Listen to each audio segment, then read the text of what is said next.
Bu birinchi mashinamiz, bu ikkinchi mashinamiz, bu uchinchi mashinamiz va o ichkarida turgan 4, 5 T30 shinalay mashinalarimizga chiroyli holatda ten o'rnatib berdik. Keling bittasini chiroyli holatda obzor qilib beray, o'zingiz bitta baho bering aka, nima dedingiz? Keling birinchidan boshlasak.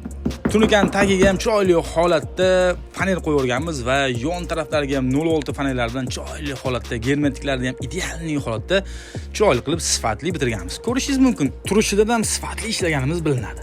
Har doimgi eshiklarini 21 mikron bilan chiroyli holatda qildik va zamoglarini ham kalitli qilib, hamma standartlarga javob beradigandan qo'ydik. Koronalar turish holatiga bitta baho berasiz. Germetiklar chiroyli holatga keltirganmiz. Doimgidek tenti sifatli koreyskisini ishlatganmiz. Sababi bu doim sizga yaxshi va sifatli holatda xizmat qilib berish uchun. Orqa eshigini bitta ko'ring aka. Shunday ko'rasiz va hamma narsa qilasizda, hamma narsa sifatli holatda ishlatilgan.